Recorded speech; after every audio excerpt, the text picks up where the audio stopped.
and and long COVID. My go-to doc for anyone, my online telemedicine clinic, where I prescribe to thousands of people, tens of thousands, 2 years, over 50,000 pages alone.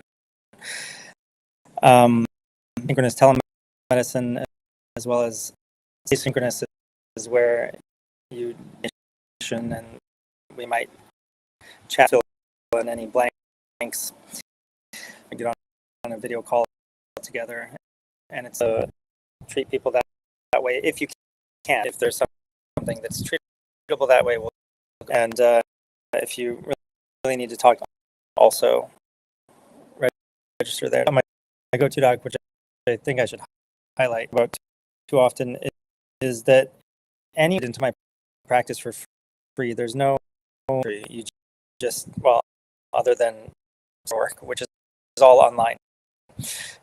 You can turn off, register for free, and from me and my staff for free. There's no other doctors that I know of anywhere, and this distinguishes us from every other. You can get done on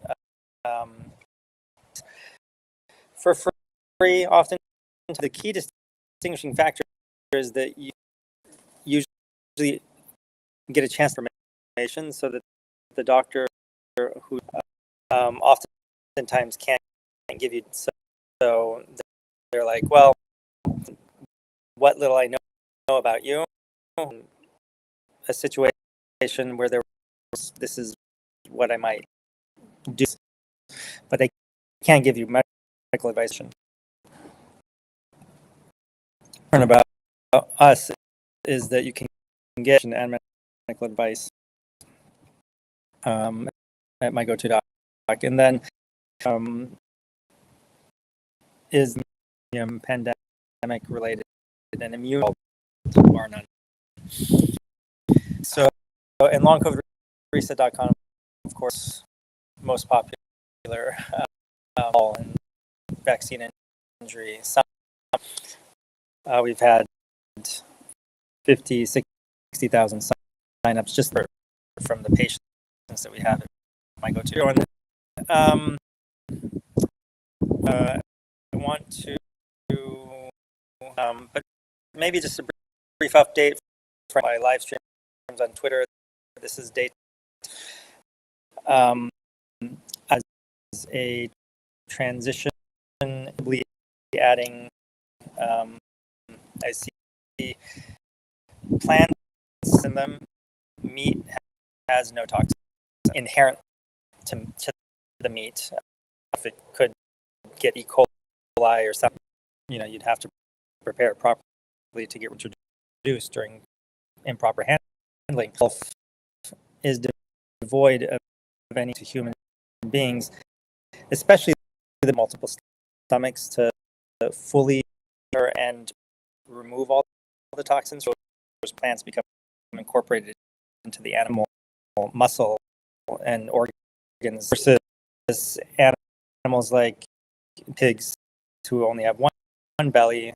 And some carnivores have found that tend to react when the ruminant diet, like goat, beef, animals like camels and camels, but in the Middle East they do. So bison and stuff like that. So have of pesticides that they produce 10,000 times more pesticides that are sprayed on them, and there are far more that we spray on them in general. Glyphosate may be they also produce nutrients. They produce hormone disruptors, have phytoestrogens in hormones, lectins in plants can bind to insulin, so they can interfere with. So I see plants as very complicated food in a diet. It's very just eating meat, salt. It's very as healthy on a once you. Oftentimes, when the person's unhealthy, it's very leaky, and so they're absorbing a lot without, they're also absorbing absorbed that are triggering them. So once you heal your gut, optimize your nutrition. Saying that sometimes that's the best that maybe it's the wind. I'll try to get closer.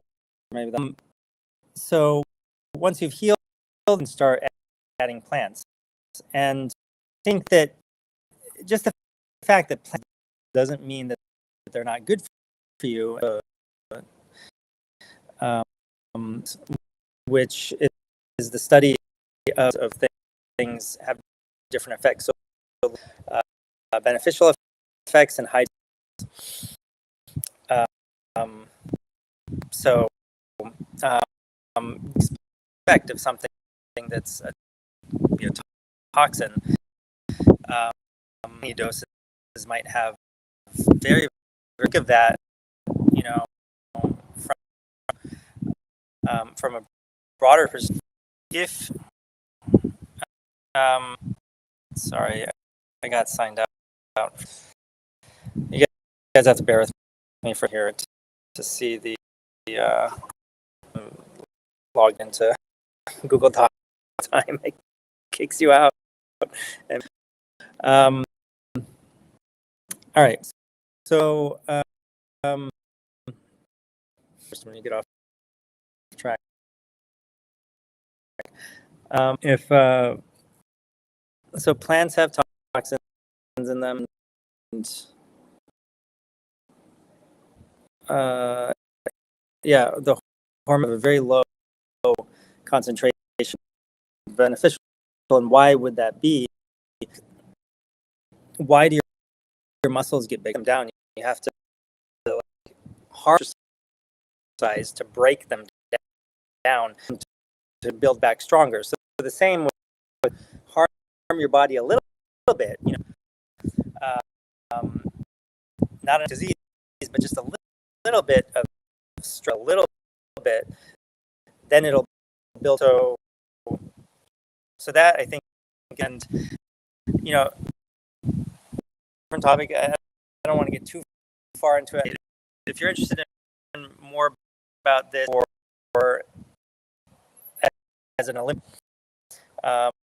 especially for injury, but really for anyone who has chronic, Twitter live streams that I've been are SYEDHAIDER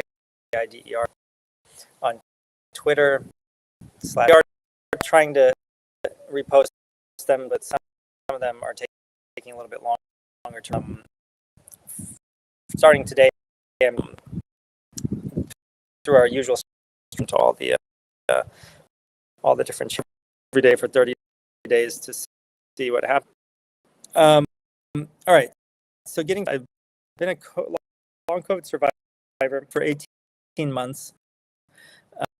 Brain fog, low energy, clots, sleeping a lot.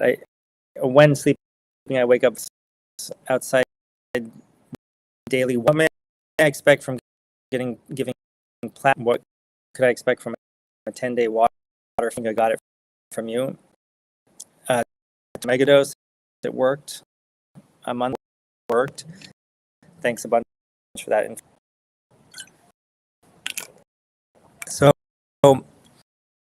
the weekly donation, I think, is one of the greatest in general.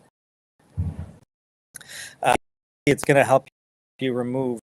So basically, the liquid portion of your blood, any of the cells in your blood, cells that are carrying the oxygen, doesn't basically your immune cells splits to help you with clotting. It includes everything else. So if those clot, then it would so the clot would also plasma inside the plasma.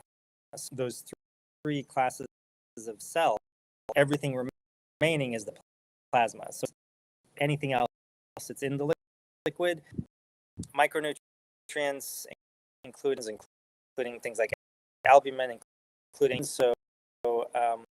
antibodies, so that are floating around in your bloodstream.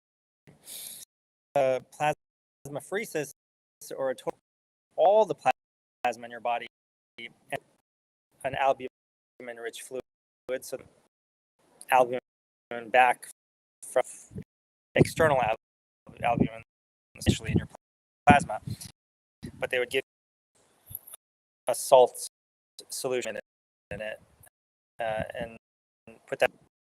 Body would have to antibodies, or in your body would have to pump out some more antibodies. You know, vascular might have to remake proteins other than the albumin and things like that, right? To replace some of the micronutrients from your plasma. If you plasma, you're gonna focus that much on all to replace. So some whatever bad stuff is in there and you remove all the plasma that are the cause of your autoimmune. May find, and oftentimes people do find, either goes away or it gets much better. So plasma exchange, or even is a subset of that, or like that should be beneficial for any lowering the level of your bloodstream. It's working that way. Them do have autoantibodies, or they're not testable because we don't have them. Because you can have antibodies, we just don't have an developed.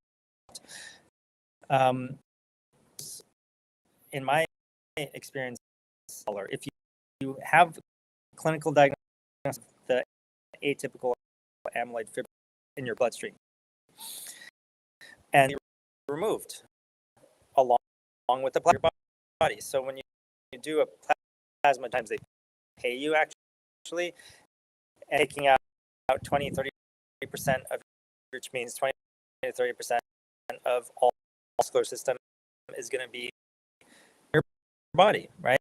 And then they'll get rid of anything that shouldn't, medicines and or other people, and then they'll sell it. Eventually start feeling a lot better, basically. And you should track your microclot level. And at the same time, all right, guys, they're telling me really not working very well with that. Go find a microphone. Give me. I'll be right.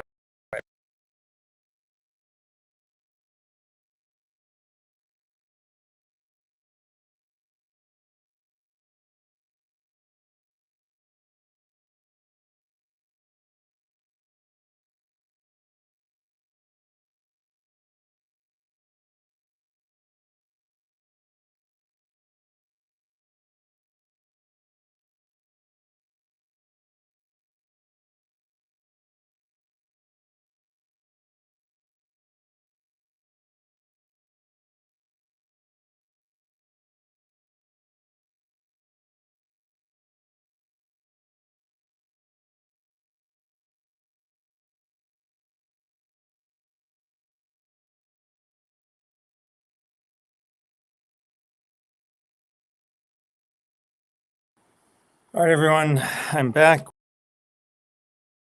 You guys let me know if this is working, if it's switched over to the mic or not.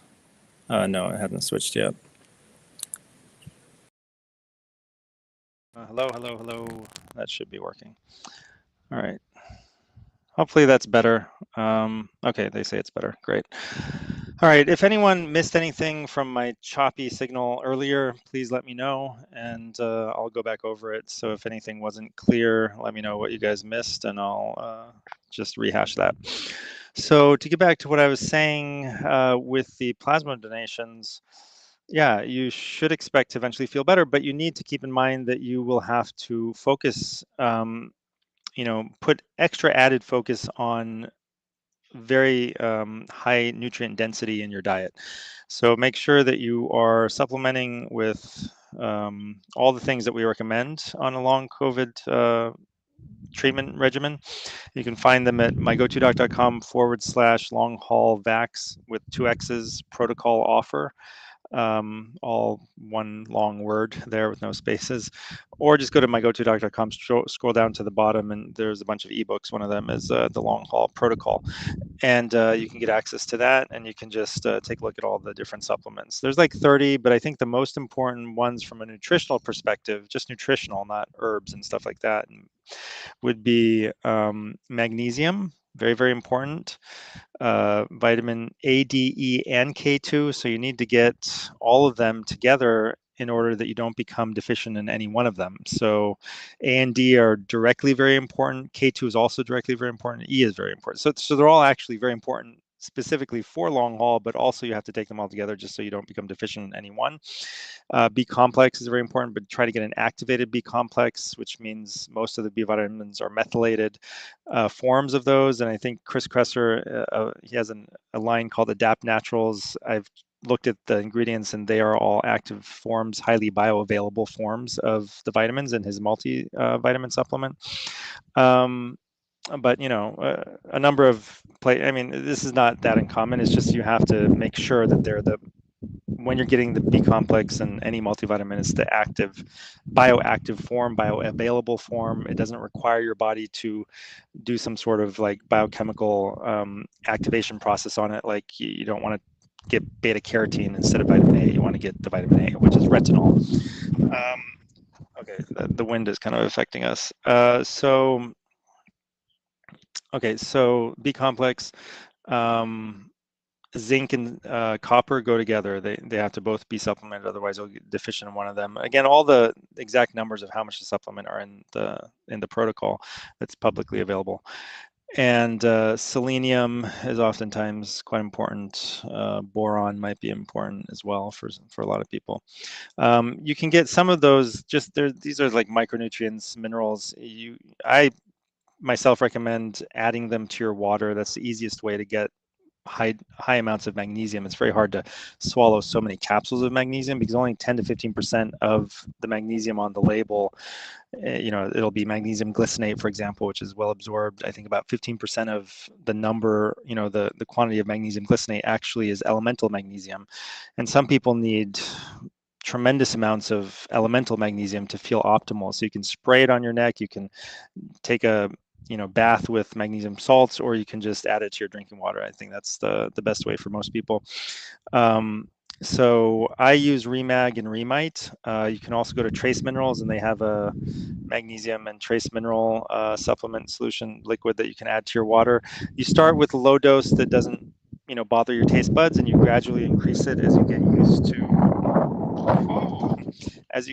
to the this is how it is when you're sitting outside. You just got to deal with the weather. Maybe one day I'll have like a screened-in studio with glass and quartz glass specifically, so that it doesn't block out the beneficial rays of sunlight. But not today. So I add that to my water, and then you gradually increase the dose as you're able to tolerate it. And when you're deficient, if you go up too high too fast, it'll taste weird, and you won't want to drink it. But eventually, you'll be able to tolerate higher and higher doses. I've added 4 drops of each to this 330 ml bottle of water. 3 drops, I can't taste it. 3 drops of each, I can't taste anything. 4 drops, I can just barely tell that I added something to the water, but it doesn't taste bad. So, once you get more, once you've reached sufficiency, you'll probably be able to tolerate a lot more of them. Those are the main ones that I can think of off the top of my head. Obviously, there's herbal supplements, which is a separate category. Things like nattokinase, serrapeptase, bromelain, curcumin, dandelion, nigella sativa, and lumbricinase, things like that. All of those things that are for doing specific things in your body and breaking up clots and dealing with inflammation. But anyway, the main things that you want to focus on replacing, you want to make sure you're getting enough protein, because you're going to have to rebuild some plasma proteins that were taken out of your plasma. And that is not a big problem for most people, but just to say that. And then just micronutrients that you might be losing. So that's it. The iron in your blood is in your red blood cells, so you're not losing much of that, if any. Although you could be losing some of the forms of iron that are carried in the plasma. Transferrin, is transferrin stored? Does it transfer? Anyway, yeah, so I think that's what carries iron in the plasma, if I remember correctly from biochem. All right, so what might somebody expect from a 10-day? And the other thing I just have to mention about the plasma donation is that it's not just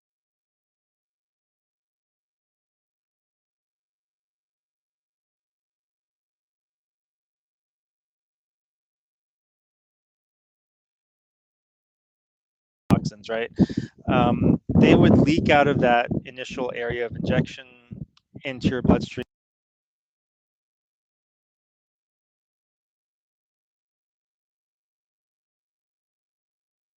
Right? If you remove all of those toxins from your bloodstream,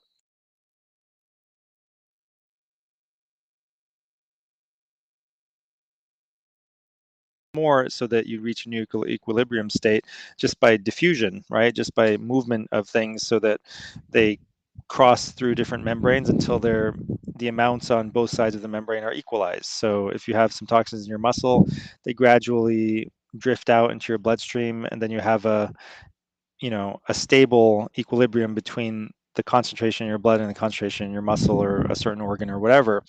And then if you remove it from the blood and the blood is empty of that thing, then you have to reestablish an equilibrium by, again, some of the toxin leaks out into your blood.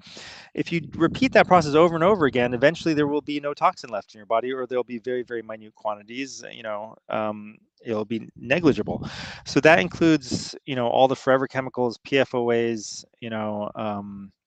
VOCs, all this kind of stuff that we're exposed to, microplastics, macroplastics, whatever, right? Everything that we're exposed to, glyphosate, pesticide, other pesticides, heavy metals, et cetera, et cetera, et cetera. All the toxins in your body, some amount of them should be present in your bloodstream. And then when you remove it from your bloodstream, it'll suck out a little bit more from wherever else it is into your blood, and then you'll move it again, and then it'll filter back, from wherever it is, the rest of your body, a little bit more will filter into your blood. You'll remove it again. Eventually, you'll clean things up. And this, as far as I know, is one of the only ways to remove some of the forever chemicals. And they've actually done studies on this. I wrote a Substack about this in firefighters who are exposed to a lot of terrible toxins that are very difficult to extricate from human bodies. They did studies where they did plasma and blood donation, and both of these, especially the plasma donation, were very effective at lowering their levels of toxins over time. So this is the only way that I know of that has really been, to my mind, rigorously studied to get rid of toxins. The only method, right? You hear all these things about binders and all this other stuff. Perhaps there are rigorous studies on those, but no one can argue that plasma donation will physically remove toxins from your body, all kinds of toxins, and it's not just the spike protein, as well as spike protein, right? Any spike protein bound up in your body, in your bloodstream, inside the microclots, will be removed. So when people are sick, it's not just the last straw that broke the camel's back that you have to address. You have to remove all the straws and repair the back, and then the camel can get up again. So it's not just the spike protein, right? That's that final straw was the spike protein that led to the illness for a lot of people. you can't just remove that and the things that it caused, like the microclots. You should be removing all the other straws that are that were contributing to you being susceptible to that spike injury, and they are first they were contributing to you being susceptible. Now they're contributing to you staying sick and not being able to heal from it. So you have to address all toxicity, not just spike toxicity. All right, so what could you expect from a 10-day water fast? So either a water fast or maybe a shorter dry fast, a lot of people find extremely beneficial. So I personally know somebody who did a 6-day dry fast, which means no food, no water. Um, and people are shocked that a human being can survive that long without water. And the reason is that you actually make water when you break down fat. So this is likely one of the most stimulatory, the things that's most stimulatory for fat loss would be dry fasting, right? As Muslims do in Ramadan, throughout the day, they do not drink water and they don't eat. So if you're not eating, obviously you're going to stimulate some fat loss. But if you're also not drinking and you're starting to get dehydrated, your body has to find water somewhere. The only place it can go to get more water is your fat stores. So one, you need to, break up those fat stores to get some energy. But even more important, really, for living is water. You'll die faster from dehydration than you will from, lack of calories.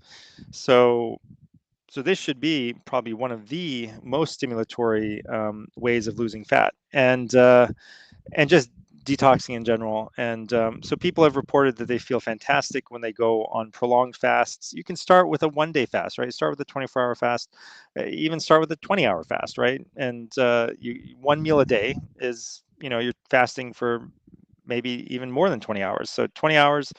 Um, you can try, 2-day fast, 3-day fast. Initially you can start with water, then you might try a short dry fast.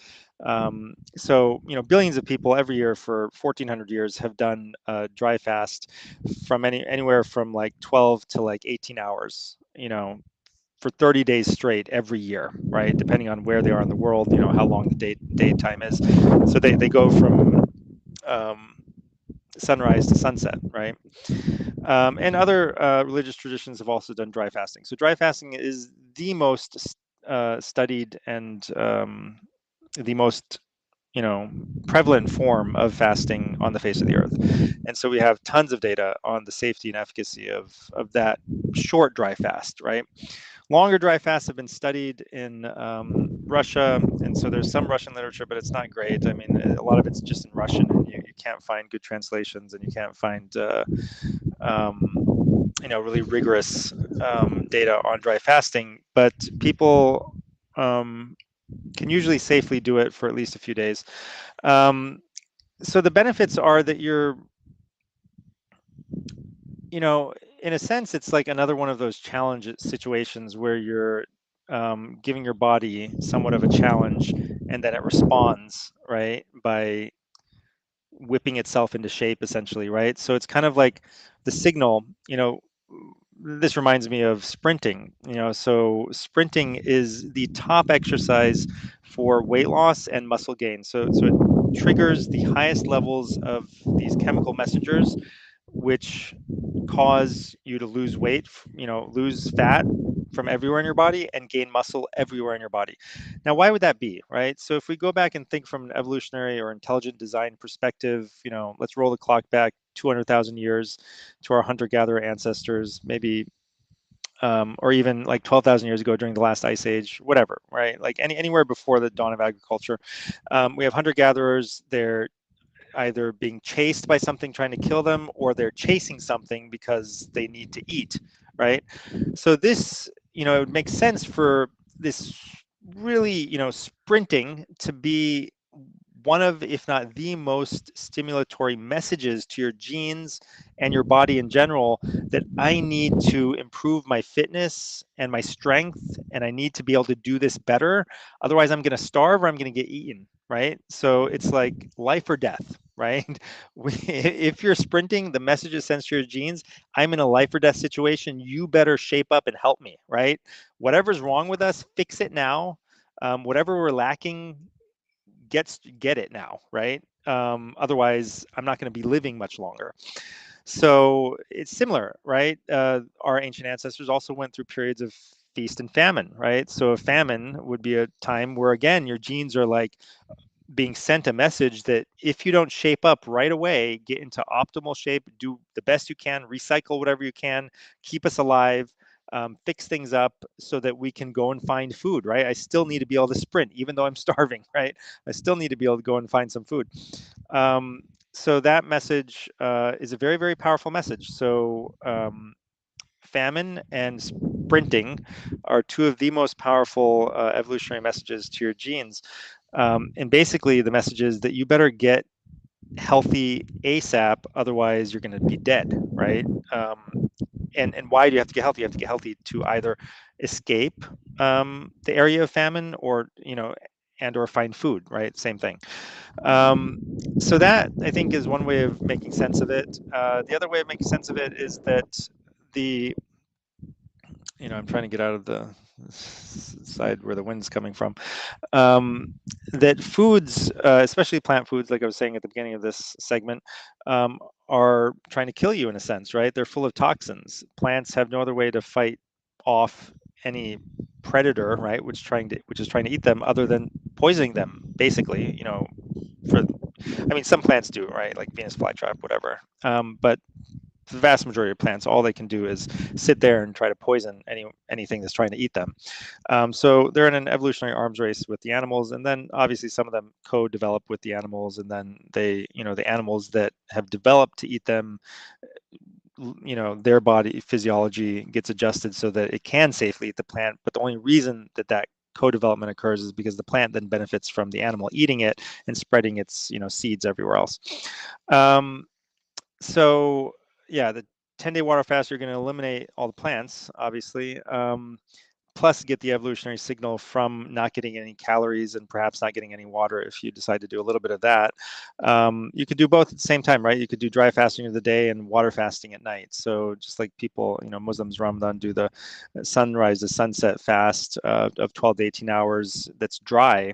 You could break it with just water instead of breaking it with food. And so then you could have, a little bit of both dry fasting and water fasting in a way that's, absolutely known to be safe for the vast majority of humanity for the last, what I mean is, for like most people don't have any contraindications to that period of dry fasting.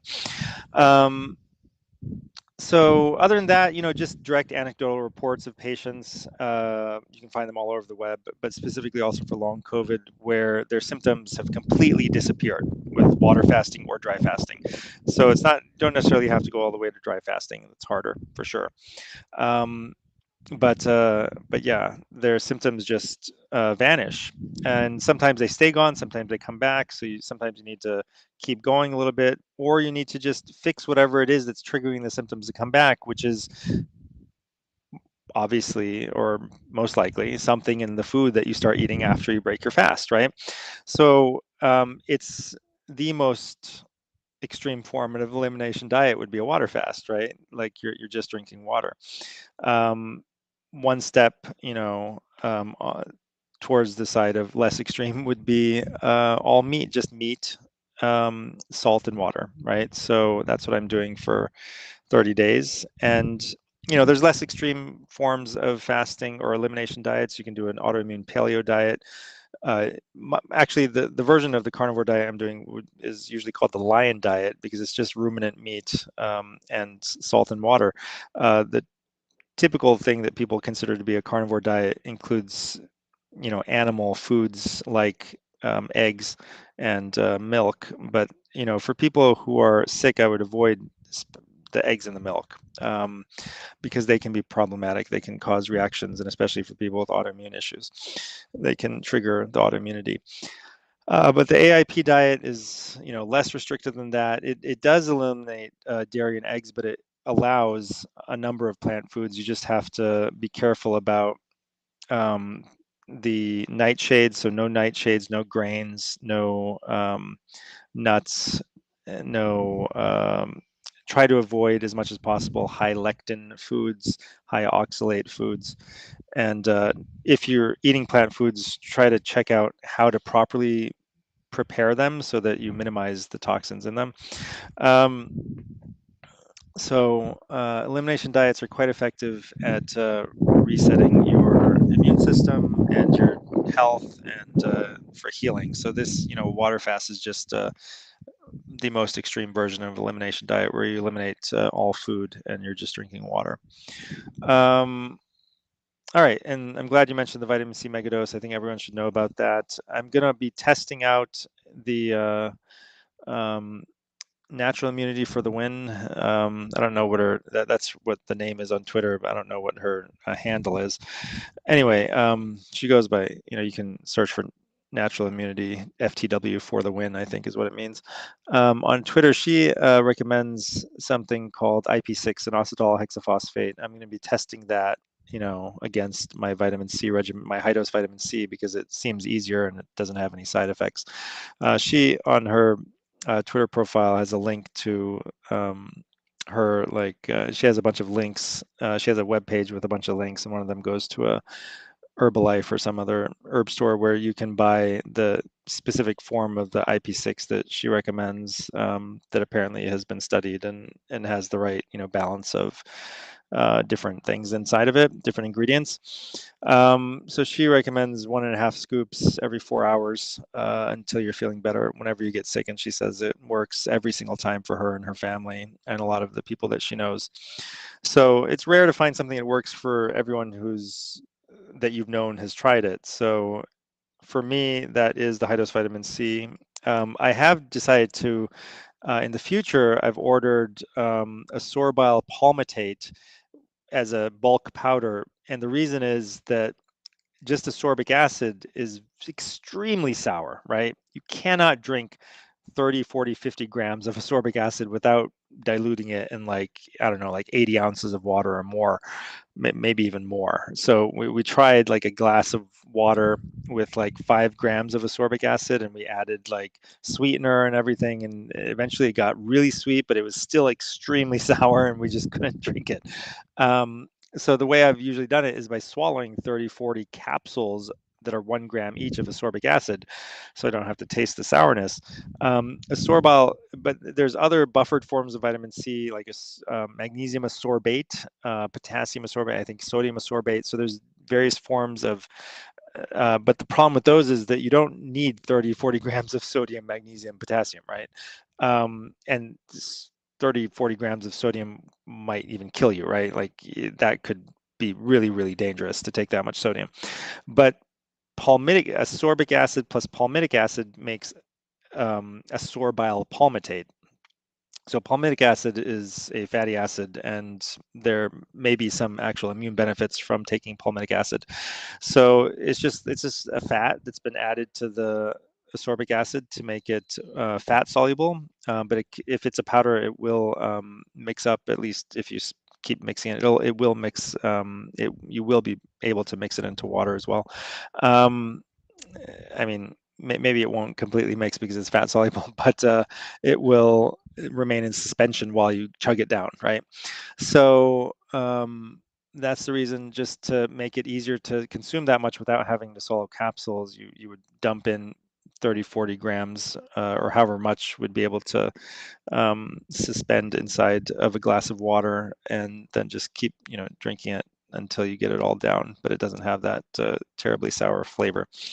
All right, Bill Fagan says, what's your opinion on Tezspire? So Tezspire is tezepelumab. It's a monoclonal antibody used for asthma. I've never used it. I think it came around after my time.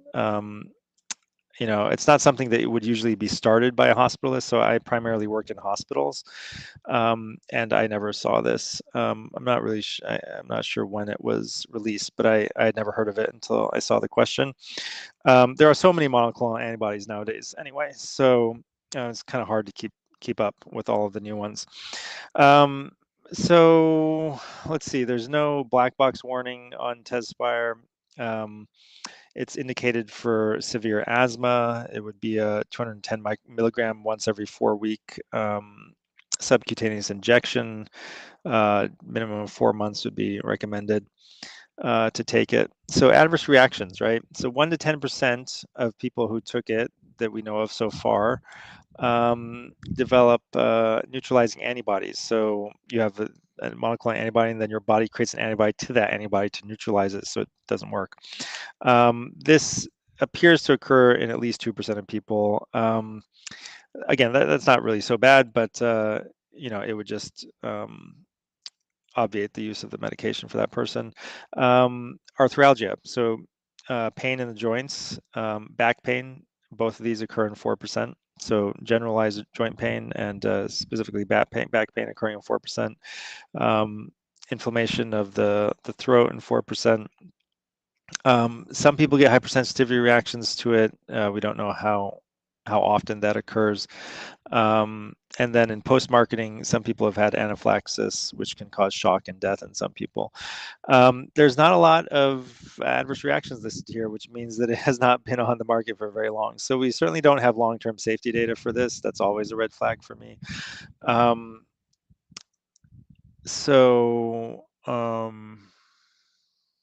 mean, there's other stuff here, but my basic concern is that there are ways to cure asthma, right? There's ways to cure any chronic disease. Asthma in general is actually not even that hard to treat for most naturopaths or homeopaths. You could start with just learning Buteyko breathing. That fixes asthma for a lot of people. Severe asthma, I would just do, an elimination diet, go to carnivore or AIP if you can't stand getting rid of all plants, but just eliminate, do the elimination diet. Almost everything gets better. Almost everything will just vanish completely, right? So you may have to do a little bit more work after the elimination diet. But this reminds me of Dr. Sean O'Mara. He talks a lot about visceral fat. So he studied visceral fat with I think something like a $1.3 million grant from the National Science Foundation. He studied the effect of visceral fat in 6,000 people. And what he saw was invariably, if you get rid of your visceral fat, all the chronic civilizational diseases, inflammatory diseases, they all either get significantly better or they completely go away. Just with that one intervention, just with that one, so it's not an intervention, right? It takes multiple interventions to actually get rid of your visceral fat. So primarily, so exercise, the best exercise would be sprinting, very short sprints, like 12, 15-second sprints, even less. Just like maybe 2 to 4 sprints, 2 to 4 days a week, maybe 3-4 days a week. Like I said earlier, that's the most stimulatory thing for fat loss and muscle gain and loss of visceral fat. So it's the most stimulatory exercise for losing visceral fat. And then obviously low carb diet, keto, carnivore, those kind of diets will get rid of visceral fat. And then the third key thing for getting rid of visceral fat is eliminating stress as much as possible. So work stress, life stress. Sprinting will help you deal with stress. So if you can't get rid of some life stresses, that'll help. Minimizing toxic stresses from blue light, optimizing your circadian rhythm, sleeping very well, optimizing your sleep. So you get rid of your visceral fat, your asthma will probably be gone or significantly better. Along the way, if you do Buteyko breathing, it'll probably be gone. And maybe there's something left there, but you're definitely not going to have severe asthma at the end of all of that, and you're not going to qualify for Tezspire. So, so that's number one. You can get rid of these diseases without taking, these newfangled treatments that have no long-term safety data. And then just from a philosophical perspective, I don't think that it's very likely that we would hit upon something with our current approach to medical science that was actually safe and effective without leading to some sort of long-term issues. And the biggest problem with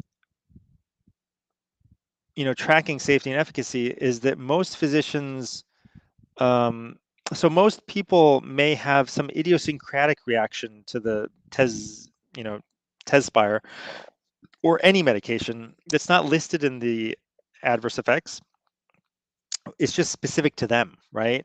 And it could be like some new disease develops because you've pushed one of the billion buttons in your body, right, that control different things. And that has myriad, millions of knock-on effects on every other system in your body. Everything is interconnected. Nothing lives just in isolation. So you push one button, you introduce this monoclonal antibody and it blocks, something related to your immune system that's triggering your asthma. Well, that's also going to affect 5 million other, things that same immune, process is being used for, right? So, um, because our bodies are so efficient, right? Everything is like used for more than one thing, right? Serotonin is used in different places in the body for different things, different reasons. So generally speaking, that's a rule that most molecules, chemicals, most things in the body have multiple. They wear multiple hats. They do multiple jobs. So the particular antigen or the particular immune process that this monoclonal antibody is addressing very likely has other important jobs to do. I actually don't know that much about how this works, so I may be misspeaking here. So call me on it if there's a molecular biologist in the audience. But it's more of like a general critique of our approach that all medications definitely have side effects, but most people, even the listed side effects, doctors will not consult the list of side effects. So you come back to them after starting that medication after 6 months or 1 year or 10 years or 20 years, and you say, Doc, I've got this new illness or these new symptoms or whatever, and then that turns into a new diagnosis. Oftentimes it's on the list of side effects, but people don't check. They're like, it just doesn't occur to the physician that this new thing could be a side effect of something that you've been on for 10 years. But it could be, right? And oftentimes it is, right? But they just don't look. And then, like I said earlier, the bigger problem is that if it's not on the list of side effects, if it's just like an individual reaction that only occurred in you, and there's no way to disentangle all the complexity to figure out, was it would you have developed that new disease if you had never been on this medication before? We have no way of knowing. We can't model it. It's like infinitely complex. The more you try to disentangle it, the more complexity you find. It's just like when you break apart the atom, you find more, subatomic particles. When you try to break those apart, you find even more within them. You try to break them apart, there's even more inside them. There's no end to the complexity, right? You look deeper and deeper into space, and you can look still deeper and still deeper. There's more and more and more out there. So the complexity is never ending in both directions, macroscopic and microscopic. What that means is that it's literally impossible at this stage of our technology to model all of that. I don't think it will ever be possible to model all of it. The best that we will have is like we'll be able to guess that maybe this will work for you. Let's practice on this person, right? The practice of medicine. Let's try it out and see what happens. But it's like it's irreducible complexity, right? So the way to be healthy is to be in a healthy environment. That's it. You can't reduce the healthy environment to a pill. You can't reduce it at all, right? You can't, it's irreducibly complex. So the natural world is the healthy environment that we belong in to be optimally healthy. And you can't replace that natural world with anything less complex than it. You can't replace it with anything other than it, right? So the whole biohacking, the whole idea, the whole philosophy behind it, I think, is fatally flawed. So those are my thoughts on Tezspire. All right, we're going to go ahead and switch over to the pro.longcovidreset.com website for the rest of the questions. Try to, well, we'll probably go over the hour because I didn't get to many questions yet. But please do follow us at pro.longcovidreset.com. It says the host muted your mic, the host unmuted your mic. Are you guys muting and unmuting me over and over again? Anyway, just asking my team what's going on here because I keep getting these messages that you're being unmuted. All right, or muted and unmuted. All right, so go to pro.longcovidreset.com, and it should be clear from that page what you need to click to watch the rest of this live stream right now, or if you're coming to it later. Let me just double check and see what that website looks like. So yeah, at the very top, there's a row of words, links, and the second from the right is live Q&A. So if you click that live Q&A, you should be able to see this live stream. And thank you for everyone who supports us over there. All right, so I'll be back in just a second as we switch over to streaming on that website.